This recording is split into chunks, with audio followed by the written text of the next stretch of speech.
All right, Steve, welcome to the ManTalks show. Thank you, Connor. Thanks for having me. Yeah, such a pleasure. I've heard some wonderful things about your work. I've consumed some of your ideas and some of the content of previous interviews, and I appreciate your perspective. So I'm looking forward to this. Looking forward to this conversation. So I'm going to start off with the question, which threw you a curveball in the beginning before we jumped on, which is, tell us a story about a defining moment in your life. Yes, it did throw me a curveball when you did mercifully give me the heads up a few minutes before we started. I was thinking, gosh, because defining moments, as we were saying, very often very personal, aren't they? And you were talking about my podcast, and I was interviewing recently a memory expert who's also, my podcast is Groove Viking Podcast, interviews all kind of people, meditation, scholars of meditation and contemplative things and so on. And this memory expert has a very unusual meditation practice, which is he memorizes large passages of Sanskrit and recites them as his practice. Really fascinating. Anyway, but as I was talking with him, we talked also about memory. And he was talking about how when you tell a story, it changes one's memory of it. There's a sort of, in the requirement to reconstruct a story, it becomes something other than was before. And it's somewhat redefined. So I think there is a case to be made for, I know that there's a trend, I think, isn't there, to disclose all one's most profound and personal, intimate moments. And I think, they can be a good learning experience for others to see that. And I think it can also perhaps be used more cynically to engender trust, the kind of vulnerability move in a way. But I think an unintended effect is that it can, in a certain sense, when you take something that's personal, private, and interior, and you put it on public display, I think it changes it, basically. It makes it, solidifies it in a way, in the telling of it. I can do that. But anyway, yeah, so I was thinking, gosh, what do I want to say? Well, here's a funny story. In my teens, I had a brief period of being rather, got caught up a little in fundamentalism Christianity, right? It's kind of embarrassing to say, but you asked for a defining moment. So I think by definition, it's going to be a bit embarrassing. And I was raised in a sort of Catholic context, but my mother didn't like the doctrine side. So we never went to the doctrinal trainings that the children go to be indoctrinated with the tenets of the religion. She had this idea of a private faith. So you go to the mass, and I was an altar boy actually, and you sort of take it as a ritual, as a contemplation to connect with God, yourself, or peace, or whatever, really quite open in that sense. So a very open, contemplative-oriented experience of Catholicism, actually, which I think was excellent. But then, of course, I came to my teens, and as teenagers often do, one's looking to individuate oneself. One's looking for, right and wrong, and what's the meaning of life, and what, how does the world work? And I think teenagers can be a little prone to black and white thinking, because at that age we lack the nuance of life experience, don't we? So you come across a good idea, perhaps the first good idea, coherent presentation of something, and it can be very compelling. The certainty at that age is very compelling. And Eric Hoffer wrote this marvelous book called True Believer, and he's talking about ideologies and religious movements and so on, and analyzing the structure of how it is that people of all types and all intellects and all strata of society can be caught up in such movements. It's a very fascinating study. And he said that the appeal of a doctrine, or the effectiveness of a doctrine, is not in its accuracy, but in its certitude. The degree to which it can sell or grant certainty, relief from ambiguity and uncertainty, I suppose. It can be there's something very appealing about that. And it really doesn't matter that much if the doctrine is particularly accurate or well-reasoned or argued. Those things are less important. The more important thing, that's why we have to be trained to think critically, because we're prone sometimes, I think, aren't we? People, in general, can be prone anyway to being caught in certainty traps. So anyway, that's all sort of my excuse, I suppose. Eventually, I sort of grew out of it. Actually, did 2-3 years, but I was a bit intolerable for a couple of years at parties, certainly, And so I was, I was walking along the street, and I had this habit, which I had since I was quite young, actually, before all that fundamentalism business, which was often if I'd see a homeless person, I would give them a coffee or this sort of thing. I don't know where I got that idea from as a kid, but I would do that. And I was walking along, and sure enough, there was a homeless person there. So I thought, okay, I'm going to get this person a coffee or a tea or something like that. So I went into the coffee shop, came back out, and I had the coffee, and I gave them the coffee. And that was it. That was the end of the exchange. But then I added another step. I said, do you know why I gave this to you? And he said, why? And then I lied to him. I said, because Jesus loves you. I said that, right? Which wasn't true. That's not why I did it. Mm. But then I watched him, his face transform into a performance towards the religious do-gooder.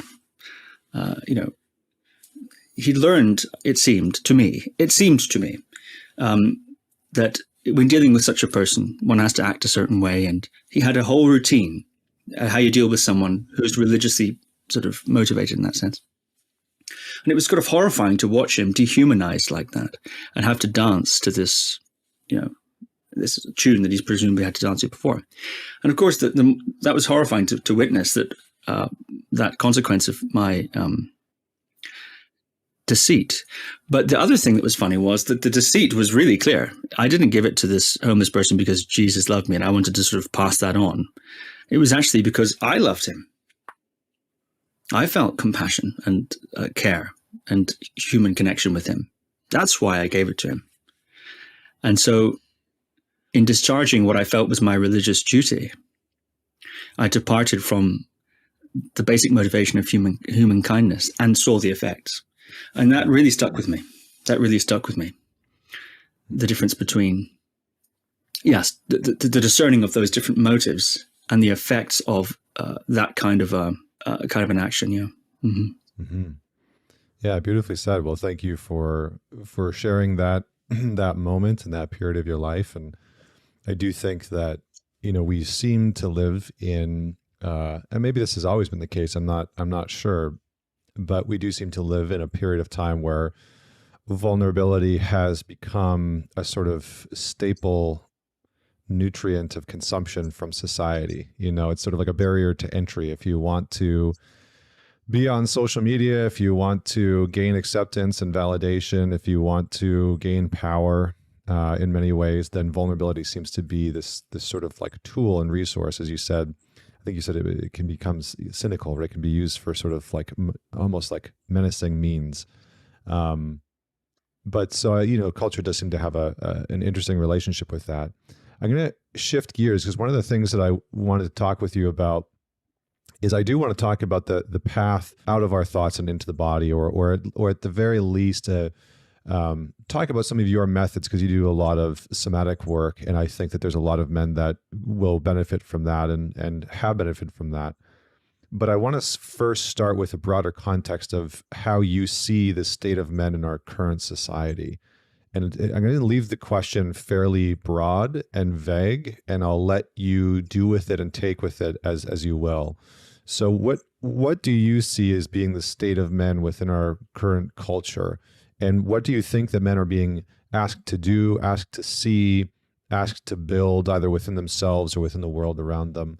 And yeah, well, I'll leave that there. I know it's sort of a broad and very large question. I wonder if we might narrow it down. I'm reluctant or hesitant to comment on men in society as a general whole. Actually, I'm a little reluctant to do that because my experience of men tends to be as individuals or small groups. I don't tend to have much contact with this sort of body of general men in society, in which society, in general. And I think even in the countries in which we live, of course, we live in different countries, but we share, I think our societies share a lot in common, of course. But even within those, there's subsections and layers, aren't there? There's all different kinds of groups of men and individual men. I'm reluctant to do that. I'm skeptical of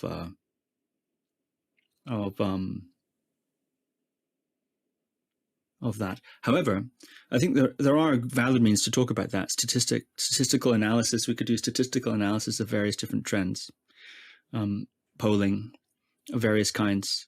And there are people who are better at that than me. They can tell you, well, this is the divorce rate, this is the male suicide rate, this is these things. I think that's an interesting way of getting pointers towards what might be societal trends. But of course, sometimes statistics can be misleading. One might think that a univariate analysis of a certain statistic can be misleading. We think, well, this differential here between these two groups is due to their being in different groups, but there may be other factors at play. So I think even statistics have to be taken within some sort of a broader analysis, and they can lead the way or hint the way, but they don't tell the whole story. Is there something more specific, or maybe that's enough of an answer? Yeah, no. It's good. I had a feeling that was the path that you were going to take, and I appreciate that. And the reason why I asked the question in that way is because I do think that it's important to not have a sort of broad brush stroke. So can you just say a little bit more about why you don't want to, or why you think that it's not beneficial to sort of talk about men as a whole or women as a whole, society and culturally? Because I do think that that's happening quite a bit right now. I do think that that there is just this sort of overgeneralization of men or of women within our culture. I would just be curious, before we sort of drill down into a more nuanced question, why do you feel it's important to not go down that path? Well, I said I'm reluctant to do it. I don't think it's necessarily always a bad idea to do that. But I think it's probably usually a bad idea. Well, it depends, who's speaking, Is it somebody who just feels a strong conviction of an opinion based on anecdotal evidence of their own lives and their friends, or what they've seen on YouTube or on the television, and they get in a sort of, they take a certain position. The world seems to be this way to me. This idea, the world seems to be this way. Well, the thing that seems to be happening to men is this, that, and the other. Well, maybe, but the problem with, of course, we have to navigate the world as it seems to be to us, but we're having a bit of epistemological humility. That how it seems to you is, of course, all you can really do in navigating a lot of your life. But it doesn't mean, it's not especially accurate. If one wants to make the sort of pronouncements on the scale of, say, all men, I think one needs to have a better basis for that. One needs to think very deeply and very seriously about that kind of a pronouncement. It can't just be based on what seems, I know people do it, but I think it's not so wise to just what seems to me to be the case. I think it's an important subject. This group of men contains many individual people, and it's not just a sort of a sort of ideological chess piece. So these individual people have their own lives and so on, and one has to be, I think, respect speaking into people's lives like that. And those men are associated with other men and women and all kinds of. They're embedded within relationships, and so I think one has to be cautious before making grand pronouncements that are likely, unless one's done some really deep thinking and some actual research that takes one beyond one's assumptions, one's likely just to be sort of repeating what one's picked up somewhere else, a mouthpiece of somebody else's idea. That happens a lot. It seems one imbibes it, absorbs it, it feels so right, and then we talk it as if it's our truth, but it's secondhand. So I'm reluctant to. First of all, I think the scope is so large. Men, society, it's so large that I said I'm reluctant to do it. I'm not saying nobody should do it. I just saying that I'm reluctant to do it. And of course, what's the downside? Well, I've just listed some, I think. Yeah. I mean, there are many downsides of talking at the group level. But, if you cross the road, you might get hit by a car. So just because it's a downside doesn't mean you shouldn't do it. It just means that you have to be aware of the possible pitfalls. I think that's wise, isn't it? So when it comes to some of the men that you individually see and interact with, whether it's in group or on a one-on-one basis, what are some of the things that you see those men being confronted by in their life, needing to sort of tackle whether that's on a spiritual level, a sort of unconscious mythological level? What do you see any patterns happening within the men that you interact with? Yes, I think if we limit it to that sample size, it seems to me many men that I talked to, there are some specifics. They're dealing with the basic sort of human needs. Meaning, what's the point? Relationship, should I have one? Increasingly, that actually is a question. Not how do I get one, but should I have one? Which is kind of interesting. You're nodding there. Perhaps that's something you've noticed. And, justify to me why I should. I think I want to, but my analysis tells me it's not, a good deal, right? Or something like this. Some guys say that. I've heard that, which is interesting. Or now I'm in one. How do I do the right thing? How do I be a good person in this relationship? And how do I, navigate that? I want to understand it more so I can do it better. Because, for my partner, I love my partner or whatever it is. How do I, about being a father becomes very important then. How do I become a good man in terms of being a father? That seems very, very important. And lots of people, I think, are really thinking hard about that. How should I navigate the economic landscape? What sort of job should I do? How should I spend my time, and so on and so forth? I don't get too many guys wondering about how to find their purpose. That only say that sort of thing if they've heard that somewhere else. Generally, it's more like, how can I do something meaningful work? How do I find an outlet for my energy? Because of course, life is like pouring out. You're just constantly pouring out your life every day. It's sort of running out, like the sand in the hand sort of thing. So given that it's pouring out, how can I give that to something greater? I think that also ties into meaning, or something meaningful, useful. A lot of men talk about that. Some men are worried about health, of course, as well. Money, financial management, so on, things like that. Some guys are worried about health, and so on. So I think it's all these sorts of basic sort of things.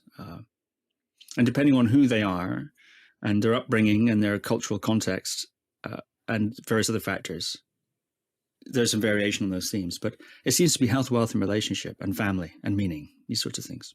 Mm-hmm. So I want to return to the relationship component, because I've heard that as well. I think increasingly I've noticed a rise of men who are questioning whether or not they should be in a relationship, or whether that is, whether a relationship is for them for a number of reasons, right? I mean, financial reasons and political reasons and legal reasons. You said, is it a good deal? I think that there's a lot of a lot of men that have seen their fathers go through something, or you read stories in forums online and that kind of stuff, and it sort of embeds this question of should I, and is it worth it? And I'm curious to just sort of get your take on that. Like, do you think that that's a byproduct of, well, what do you think that's a byproduct of? Like, are more men being drawn to a monastic way of living, or is it something to do with the changes, this sort of like climate changes between men and women? Just light questions today. Only light questions. No, this is great. I think I'm very pleased to be thinking about things like this with you. I've heard a lot of hypothesis about it. The answer is I don't know. I think there's always been something of that. There's always been something of that. That's why we have things like, the monastic, path or whatever, or even career or military service and so on and so forth. But probably something, it's a bit like one, here's a positive way of saying it. Okay. I mean, I know we could list all the usual analysis about it, but maybe a positive way of saying it is as choice and gender roles, you could say, open up for better or worse. You lose something, you lose the template, you lose the sort of, this is what a good man is kind of thing. You lose that. Because some of those things become not just the province of men, right? So anyway, but what you gain is choice. So I think with more choice comes more a burden. I think there's a burden that comes with choice. As they say, freedom, isn't it Spider-Man? Freedom comes responsibility. So with great responsibility. Yeah, with great power comes great responsibility. Right. Okay. Well, then freedom. I think if there's more options theoretically anyway available to you, which is this is a very positive spin. But I think what may as well make lemonade out of lemons. So if one has a positive, I mean, we can think very depressed about it. Oh, I don't know what to do with my life. Well, that's But the positive of that, you could say, is that there's quite a bit of freedom there. But it's very hard to navigate and to figure out what to do next. That's especially as you're young, growing up and so on, because you don't know very much. I think this might be a good idea. I'd like to be an astronaut. I'd like to be a superhero. I'd like to be a spy. Whatever. You don't really know what you're doing. I wanted to be so many things growing up. I wanted to have my own karate school, at one point, and I wanted to be a priest for a hot minute, which I think all altar boys think about that. I mean, I didn't know what a priest did. I just liked the walking around with a candle. And, I wanted to do so many different things. So, but, that's what kids do. So perhaps it's something to do with that. There's a choice there that you can, I mean, that's a bit of a dodge of an answer, I must say. I don't know if we want to get into the weeds. What do you think? No. I mean, I don't think we need to get super into the weeds, but I do think it's an interesting experience that a lot of men are having, as relationships begin more and more online in the digital realm. Something like 42% of relationships start online now. And I think as that migration happens, there seems to be a technological shift where a lot of these dating apps are constructed in a way to give women the primary choice. And I think what has been interesting is that you see some of the selection metrics coming out of these platforms like Tinder or Hinge or whatever the platform is, and you have something like I think it's the majority of women are choosing 10% of the men, and then you have men choosing 50 to 60% of the women, and so you see this sort of like selection dynamics starting to show up within the data, within how people are choosing one another online. And I think it's becoming, I think a lot of men are becoming maybe frustrated. That might be a generalization, but I think a lot of men who aren't in what would be classified as maybe an upper echelon, like the top sort of 5% of what women deem men to be as valuable. I think a lot of men that are sort of like average everyday guys are starting to see that maybe it's not worth as much of the effort to put into having the perfect dating profile photo and the perfect bio and all those types of things, and instead to just go and go and live their life. So I see a lot of men sort of shifting away from trying to really go and date as much as humanly possible and into developing themselves, right? Into the questions that you were sort of proposing before, like how do I make meaning in my life? It's almost like a lot of men are feeling into a sort of void of meaning in their life, and they're moving in search of that question versus in search of a partner. And so I don't know if that's 100% true or not, but that's just my observation, is that there's this sort of pull towards, I want to find meaning in my life, and maybe a partnership will happen after I find a deeper quality of meaning in my life. So Yeah, well, I mean, I'll let you just comment on that, and then we'll move on past this because I want to get into your work and your teachings. Yeah, I expect that's got something to do with it, perhaps. You know, of course, it can. Yeah, it can be very nihilistic, I think, and dark. If you really want to know, of course, you know, I'm sure, Connor. But if you really want to know why, what's behind these ideas, the MGTOW movement, men going their own way movement, elaborates a lot of ideas. Now, whether or not the ideas are true isn't the point. The point is that they're strongly held convictions that are, resonate with certain people. Yeah, and perhaps for some, they're on the wrong end of that distributional curve.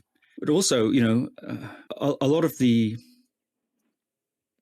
relationship itself, I think, is up for grabs, up for discussion. What is the point of a relationship? This is generally, and I'm talking about men necessarily, anybody in relationship with anybody. Romantic, I mean. Is it for family? Well, maybe. But one of the things I emphasize with people when we're talking about relationships and we're discussing it, I ask them what's their why? Why are they in relationships? Turns out a lot of people don't ask that question. Do you want to have a family? Well, you better make sure your partner wants to do that too. Do you want to travel the world? Do you want to have a relationship in which you can grow, right? In which you can grow, which of course is a very difficult relationship a lot of the time, because growth can sometimes be difficult and painful. So if you want to orient to that, just make sure you really want that. What do you want? Do you want somebody who can,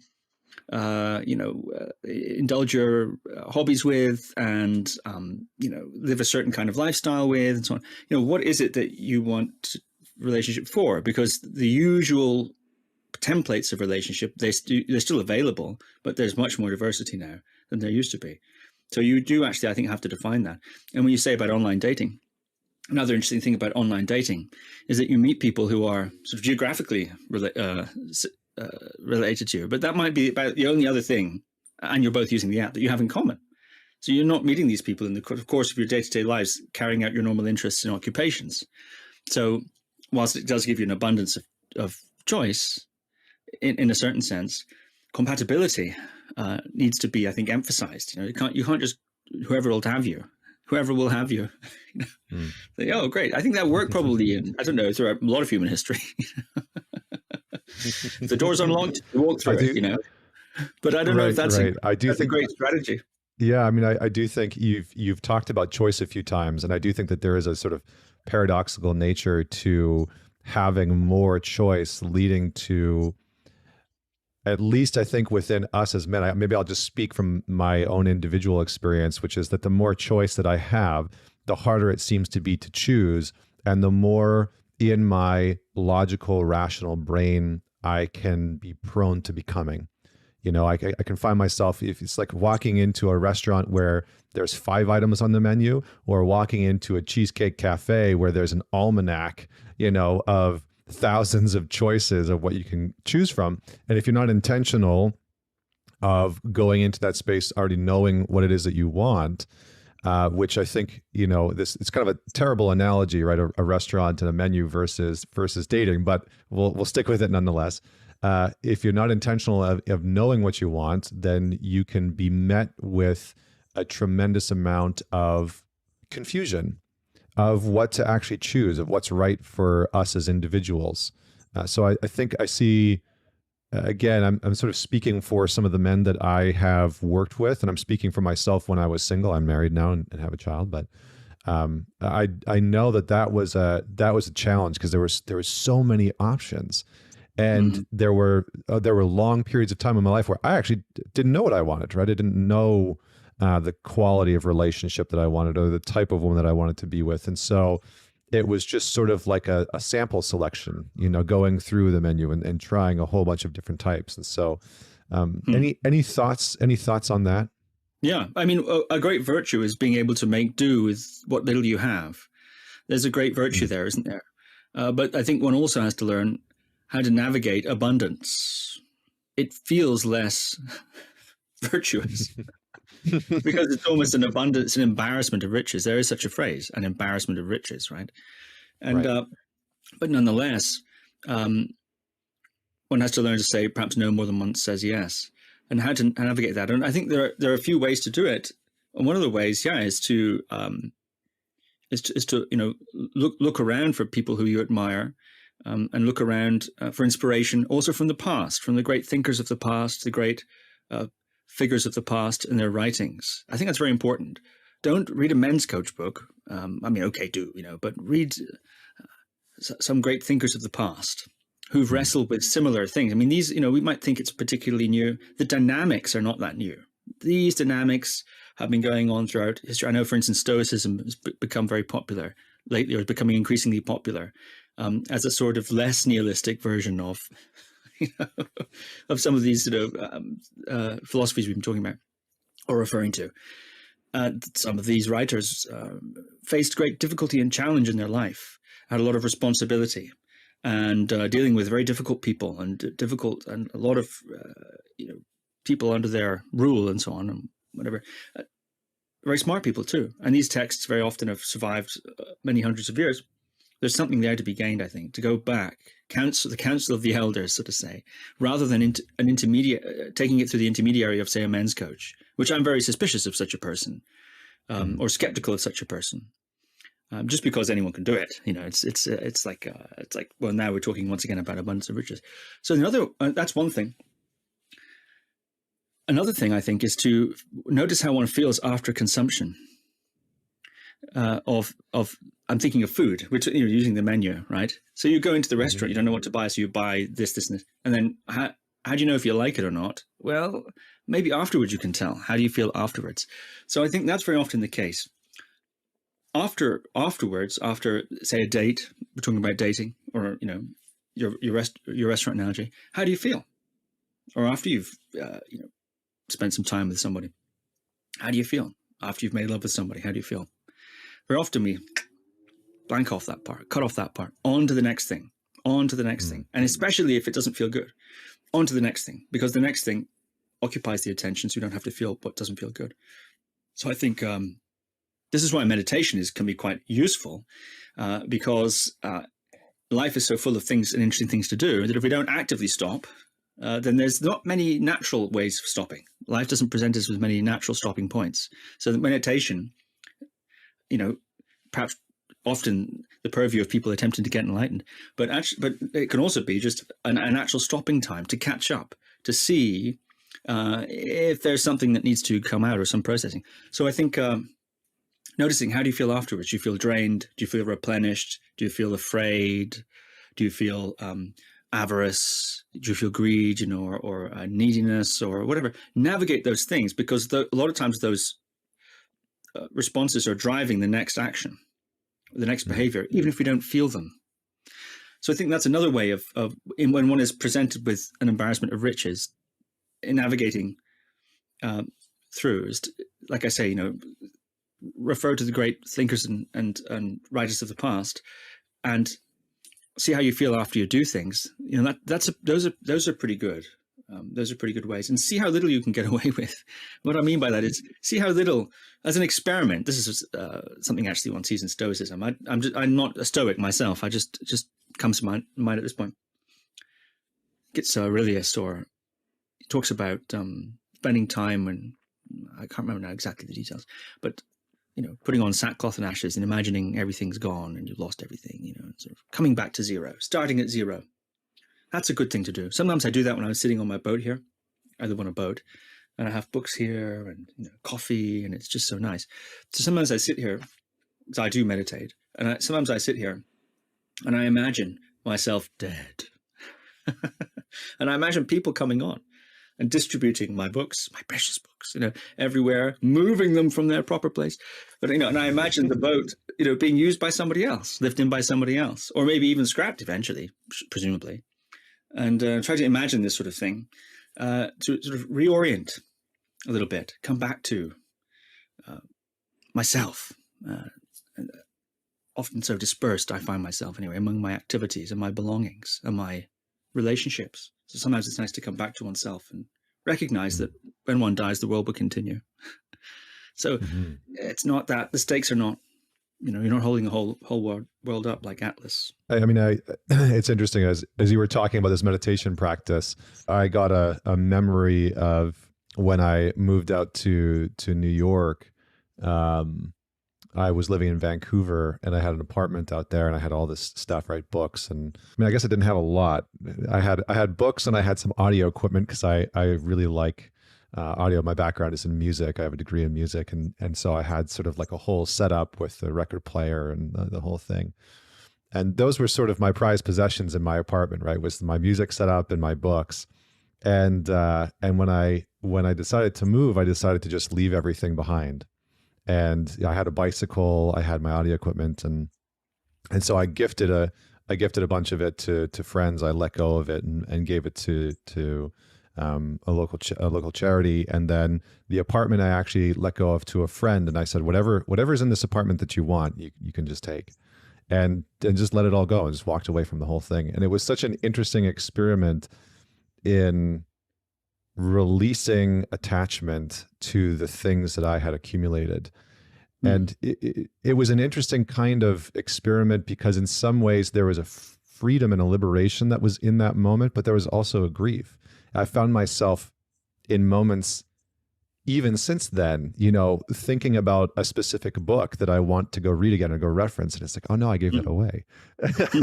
And it's such a unique, it's so interesting, speaking of relationships, to just see the relationships that we can develop even with objects like a book, or information, like these keepers. And so I guess that brings me back to the thinkers and the writers of the past, and who you have really immersed yourself in, who has sort of captured your attention, and who do you find yourself returning to, and the thoughts that you find yourself returning to that you really appreciate? Well, that's a very interesting question. Perhaps I could comment a little on love and Please. loss, grief. I think, those two things go hand in hand. There's this interesting book called Grief and Praise by Martin Prechtel. I'm not sure if you've ever read that. Interesting book. I think it's called Grief and Praise, or at least he's done some talks on grief and praise anyway. I think it's called that. But anyway, he sort of makes the point, and he's not the only one to make the point, but that, love and loss come together.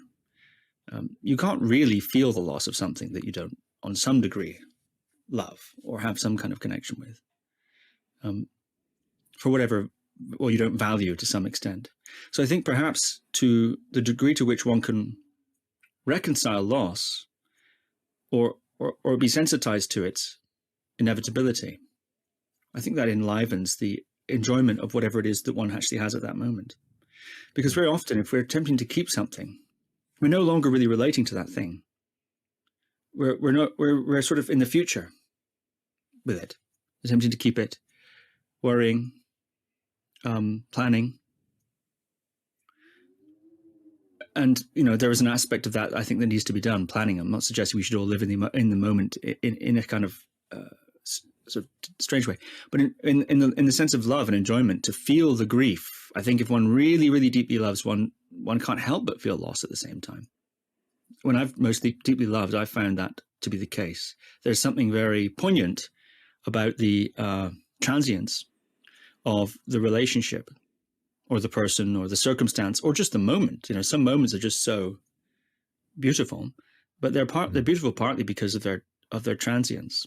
As a musician, I expect it's like the improvisation. There's something about the gig, right, that has a certain quality that the recording doesn't, although the recording has qualities that the gig doesn't. And there's something about that. Like the Japanese have this idea of sakura, right, the cherry blossoms. I think this is a sort of perennial theme, isn't it? And of course, life and death. When one ponders one's death, you might think, it would be very depressing. And for some, it is actually. It can be depressing and produce a lot of anxiety. But it can also have an odd effect, which is it sort of polarizes a vivacity or an enjoyment of life. Somehow, proximity to death polarizes life somehow. It's very interesting. And what holds back living fully sometimes is a reluctance to feel death. Because one's always tempted to protect oneself from what? From what this person thinks, or this or that or the other. But if you go further, and you realize that actually you can't protect yourself at the end of the day, fundamentally. None of us gets out of here in one piece. We're all going to show up at death probably injured to some degree, bashed emotionally, physically, psychically, whatever. And eventually we'll die. Okay. I can't ultimately protect myself. Maybe self-protection is not the highest value. Of course, it's got to be in there. Otherwise, you become a martyr. But it's not the highest value, given that you're guaranteed to fail at it. So then it says, oh, okay. You get a little less precious, perhaps. I think I've noticed that with myself, actually, sometimes thinking about death and realizing that whatever it is I'm attempting to guard against and so on is fundamentally that self-protection is based on an illusion of continuity. Fundamentally, that self-protection. Now, of course, each instance is not, it has its own case, but the fundamental root protecting me against whatever, enforcing the separation between me and the outside, enforcing that duality. We could say it also spiritually, I think, in a sort of esoteric sense or contemplative sense. That constant self-contraction. It's very amazing. It's wonderfully said. And immediately my mind and intuition wanted to pull the conversation into the question of somatic practices, because it would seem as though it's almost easier, and maybe I'm wrong about this, but I'm curious to get your thoughts. It's almost easier to avoid the realities of death in some capacity if we are caught only in our thoughts and not in the experience of our body, which almost has an innate sense of its finality, that it's not limitless, that it's not infinite. And we can, I think, at least through my own meditations and readings and whatnot, is that it's almost like an escape route, to get caught in the ego, to get caught in the thoughts, and to rationalize is almost a way to distract ourselves from the realities of death. And so I'm curious to get your thoughts. You do a lot of work around getting out of the thoughts and into the body. And are there practices, first off, do you have anything to add to what I said? But then secondly, are there practices that men can undertake to help move them out of the mind and into the body, and to help them come into a deeper form of contact or communion with death? Well, I don't know if I want to help them come into a deeper contact with death necessarily. But I know what you mean. Of course, I'm just being silly. Yeah. Well, actually, it seems that there are many routes to the sorts of things we're talking about, and the mind is one of them. Philosophy. Many philosophers have great thinkers who have lived, primarily in their, let's say, their thoughts, or through their thoughts, have thought their way into, or inquired their way into the same sort of territory we're talking about now. Whatever it is we're talking about, some kind of contemplative territory we're in, I think, maybe. Philosophy, religion, spirituality, contemplation. We're in that kind of, meaning, myth, as you mentioned, myth and meaning. This kind of liminal space, right? And seeing through some of the usual preoccupations and illusions. I think people can do that intellectually, philosophically, and there are traditions of that. And also it can be done through the body. It can be done, I think, through many different ways. I don't know if I try to get people out of the thoughts into the body. I think it's good to be able to be in your thoughts. It's good to be able to be in your body. The body can also be an anesthesia, a bit of a numbing. So one can become so sort of bodily focused, in a sense, so anti-intellectual. I think it's can be a little regressive, but can also be an escape. See, everything can be something bad, right? That's the thing. If you cross the road, you might get hit by a car. It doesn't mean you shouldn't cross the road. Like we said that when we were talking about making pronouncements about all men, right? Probably not a great idea to do that willy-nilly, at least not in public, maybe in the pub, But it doesn't mean that it can't be done intelligently in some way. Getting stuck in the head is another matter. So one has to live in the head sometimes. If you're doing intellectual work, difficult, things that require that. So you really go to the head for that. And the body is just sort of there to pump oxygen to the brain and maybe type the keys. I think that's okay. but but people can get stuck there, right? They get stuck Mhm. there because it has a momentum. That momentum, and also stress, right, can accumulate, etc. So, more relevant question for me when it comes to the head versus body thing is an easy transition between them. How do we get from the head to the body? How do when we're stuck in our head and we want to disconnect from that and reconnect with the body for all kinds of reasons, for intimate connection, like you mentioned, or for just enjoyment, or for relaxation, de-stressing, etc. Plus, the body has good things to tell us. I like to think of it coming to the board of advisors. How do we bring the body to the board of advisors, like King Arthur's Round Table? Can we bring the body's signals and feelings and intuitions and etc. to the board of advisors, along with the intellect, along with the cultural conditioning, along with the education and the analysis and everything else that makes up. So it's become sort of part of the round table, but not the dictator. People can go through a phase of that. The body leaps onto the center, and one can live under a dictatorship of the body for a period of time. I don't get out of bed without my green juice and that kind of thing. Often we have to override the body. I don't feel like getting up today. My body would like to sleep. Well, we're going to override that. Or if you said you have a child, you have to get up. From what I understand, I don't have children, but I was one once, so I have some reference. But from what I hear, you have to get up in the night and do all kind of things that your body doesn't feel like doing. You're tired. Your body would like some more sleep, but you get up. You override the body to tend to your child, or meet that deadline, or do this, that, and the other. I think it's good to do that, but ideal that one can feel what one's overriding, so that you don't burn out, or if the body is withering, then eventually the brain withers too. If you're overstressed, so tired, so depleted, eventually even that brilliant intellect will begin to blunt. So that cohesiveness, I think, is beneficial, or an ability to go between two. Some people are more focused in one or the other. I think that's fine. But can we get out of the body? And the best way to do it, I think, is movement. Going for a nice walk, taking a shower, and just feeling the contact the hands have with the body. Yeah, do yoga. I have Movement Koan Method, right? You probably seen that in your research. I had these DVD downloads about different ways of moving, joint nourishing movement, body-based mindfulness stuff. It's really great for that. My teaching partner, Michaela, has this whole modality, nonlinear movement method, which is really, really great for promoting embodiment. Embodiment, I define as feeling the sensations of the body, just that, feeling what's there to be felt. Tai Chi, running, exercise, whatever. I think movement seems to be the quickest way to de-stress. So if one can insert that when one wants to transition from the heavy intellectual work to a more relaxed state, or wants just to get out of that or de-stress to some extent, it seems inserting some degree of mindful movement. Doesn't always have to be physical, rigorous exercise. Can also be, as Paul Chek would say, working in, right? I like that phrase. I heard that. As opposed to working out, right? All these sorts of things are really good strategies. You mentioned meditation can also be a good strategy.